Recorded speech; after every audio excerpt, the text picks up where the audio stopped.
हमारे YouTube channel में आपका स्वागत है। वैदिक ज्योतिष में मंगल को बेहद प्रभावशाली ग्रह माना गया है।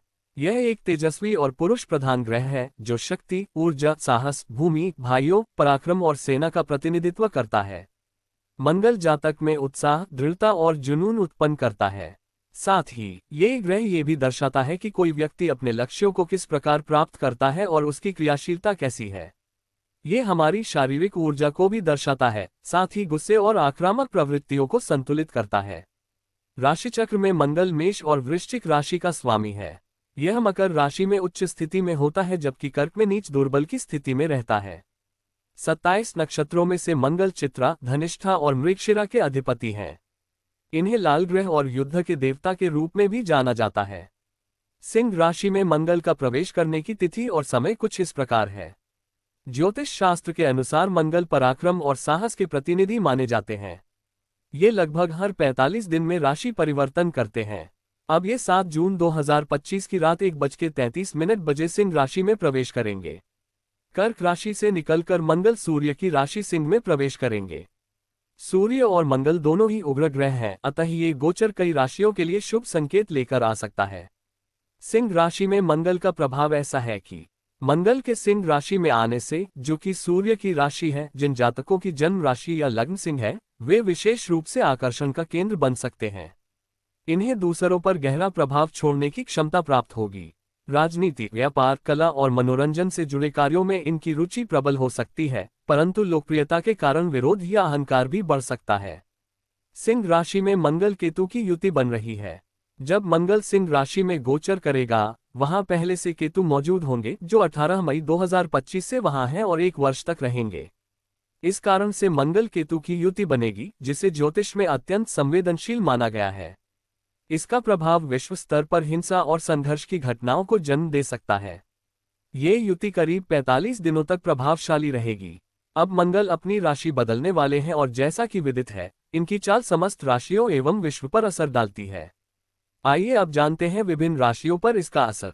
मेष राशि। मेष राशि के जातकों के लिए मंगल ग्रह आपकी कुंडली के स्वामी है और साथ ही यह आपके अष्टम भाव के भी स्वामी माने जाते हैं। वर्तमान समय में इनका गोचर आपकी कुंडली के पंचम भाव में हो रहा है। सामान्य रूप से मंगल आपके लिए शुभ ग्रह हैं, लेकिन चूंकि यह केतु के साथ युति कर रहे हैं और पंचम भाव में स्थित है, इसलिए यह मानसिक अशांति का कारण बन सकते हैं। किसी विषय को लेकर मन चिंतित रह सकता है और पेट से संबंधित कुछ समस्याएं भी सामने आ सकती हैं। इस युति के प्रभाव में संतान से संबंधों में सुधार हेतु विशेष प्रयास करना होगा। यदि आप विद्यार्थी हैं तो पढ़ाई पर अतिरिक्त ध्यान देने की आवश्यकता रहेगी। किसी भी प्रकार के विवाद से बचें और सहपाठियों के साथ सामंजस्य बनाए रखें। सकारात्मक सोच बनाए रखकर आप इस समय को सफल बना सकते हैं। इन जातकों के लिए उपाय यह है कि नीम की जड़ पर जल अर्पित करना शुभ रहेगा। अब बारी है वृषभ राशि वालों की। मंगल आपकी कुंडली के 7वें और 12वें भाव के स्वामी है और इस समय यह आपके चतुर्थ भाव में गोचर कर रहे हैं। सामान्यतः चतुर्थ भाव में मंगल की स्थिति अनुकूल नहीं मानी जाती, विशेषकर जब उस पर राहु केतु जैसे ग्रहों का प्रभाव हो। ये स्थिति घरेलू अशांति या संपत्ति संबंधी मामलों में परेशानी उत्पन्न कर सकती है। यदि आपको हृदय या छाती से जुड़ी कोई पूर्व समस्या है, तो इस अवधि में अधिक सतर्क रहना होगा। पारिवारिक सदस्यों, विशेषकर माता से संबंधों में मधुरता बनाए रखना आवश्यक होगा। स्वजनों से अनावश्यक विवाद से दूरी बनाना बुद्धिमानी होगी। आपके उपाय में आपको बरगद की जड़ों पर मीठा दूध चढ़ाना शुभ रहेगा। अगली है मिथुन राशि। मंगल आपके 6ठे और 11वें भाव के स्वामी हैं और वर्तमान में यह आपके तीसरे भाव में गोचर कर रहे हैं। आमतौर पर तीसरे भाव में मंगल की उपस्थिति सकारात्मक मानी जाती है। हालांकि राहु केतु के प्रभाव के कारण इनकी ऊर्जा असंतुलित हो सकती है। यदि आप अपनी ऊर्जा का सही दिशा में उपयोग करेंगे तो कार्यक्षेत्र में अच्छे परिणाम मिल सकते हैं। आत्मविश्वास से किए गए कार्य सफलता दिलाएंगे और प्रतियोगिता में विजय प्राप्त होगी। भाई बहनों से सहयोग मिलेगा और शासन प्रशासन से जुड़े मामलों में अनुकूलता बनी रहेगी। उपाय में क्रोध, अहंकार और जिद से बचें तथा भाइयों और मित्रों के साथ अच्छे संबंध रखें। कर्क राशि वालों के लिए मंगल पंचम और दशम भाव के स्वामी माने जाते हैं और इस समय ये दूसरे भाव में गोचर कर रहे हैं। हालांकि यह ग्रह आपके लिए शुभ कारक है, परंतु दूसरे भाव में इसकी स्थिति आर्थिक और पारिवारिक परेशानियां ला सकती है, खासकर जब राहु केतु का प्रभाव भी हो। ये स्थिति विवाद, आग या शत्रुओं से भय उत्पन्न कर सकती है। विशेषकर जो लोग विद्युत या अग्नि से संबंधित कार्य करते हैं, उन्हें सावधानी बरतनी चाहिए। खान पान में भी संयम बरतना आवश्यक रहेगा। आपके लिए उपाय यह है कि भगवान शिव का दूध और जल से अभिषेक करने से विघ्न दूर होंगे। योजक चिन्ह, योजक चिन्ह, योजक चिन्ह। अगली बारी सिंह राशि की। मंगल आपके भाग्य और चतुर्थ भाव के स्वामी होने के कारण कुंडली में शुभ ग्रह हैं। वर्तमान में मंगल का गोचर आपकी ही राशि के प्रथम भाव में हो रहा है। हालांकि यह स्थिति सामान्यतः अनुकूल मानी जाती है, परंतु राहु केतु के प्रभाव के चलते मानसिक तनाव, सिर दर्द या बुखार जैसी समस्याएं उत्पन्न हो सकती हैं। रक्त संबंधित परेशानियां फिर से उभर सकती हैं। वाहन चलाते समय विशेष सावधानी बरतनी होगी। वैवाहिक जीवन में भी संतुलन बनाए रखना जरूरी होगा। आपको उपाय में इस बात का ख्याल रखना है कि मुफ्त में कोई वस्तु न ले, चाहे वह उपहार ही क्यों न हो। योजक चिन्ह, योजक चिन्ह, योजक चिन्ह।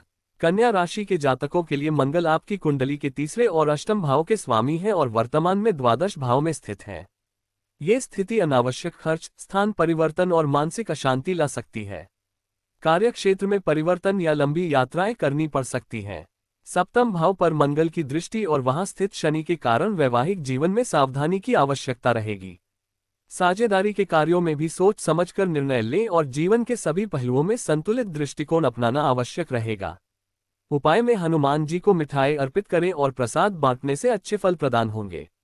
योजक चिन्ह, योजक चिन्ह, योजक चिन्ह। अब बारी है तुला राशि की। मंगल आपकी कुंडली में द्वितीय और सप्तम भाव के स्वामी हैं और वर्तमान में लाभ भाव में गोचर कर रहे हैं। ये गोचर आर्थिक मामलों में सकारात्मक परिणाम दे सकता है। व्यापार और करियर में लाभ की स्थिति बन सकती है। सेहत में सुधार होगा और भूमि, भवन या भाई बहनों से जुड़े मामलों में अनुकूलता मिलेगी। प्रतियोगिता और चुनौतीपूर्ण कार्यों में आपकी सफलता संभव है। इन जातकों के उपाय में भगवान शिव का शहद से अभिषेक करने से मंगल की अच्छी दृष्टि बनी रहेगी। योजक चिन्ह, योजक चिन्ह, योजक चिन्ह। अगली बारी है वृश्चिक राशि की। मंगल आपके लग्न और छठे भाव के स्वामी हैं और वर्तमान में दशम भाव में गोचर कर रहे हैं। यद्यपि दशम भाव में मंगल का गोचर थोड़ा कठिन माना जाता है, लेकिन मित्र राशि में होने के कारण अपेक्षित सफलता मिल सकती है। कार्यक्षेत्र में संयम और धैर्य से कार्य करना सफलता की कुंजी बनेगा। वरिष्ठों के साथ व्यवहार में विनम्रता रखें और पिता से जुड़े विषयों में सतर्कता रखें। शासन से जुड़े कार्यों में भी नियमों का पालन जरूरी रहेगा। आपके लिए उपाय है कि आप निसंतान लोगों की सहायता करें। धनु राशि के लिए मंगल आपकी कुंडली के पंचम और द्वादश भाव के स्वामी हैं और वर्तमान में यह नवम भाव में गोचर कर रहे हैं। ये स्थिति भाग्य के लिए सामान्य रूप से उत्तम नहीं मानी जाती, लेकिन संतान और शिक्षा से जुड़े मामलों में यह सकारात्मक फल दे सकता है। विदेश यात्रा या लंबे सफर के योग भी बन सकते हैं। धार्मिक कार्यों में रुचि बढ़ेगी, लेकिन अनुशासन का पालन करना आवश्यक रहेगा। भगवान भोलेनाथ का दूध से अभिषेक करने से उपाय से अच्छे परिणाम मिलने के संयोग बनते हैं।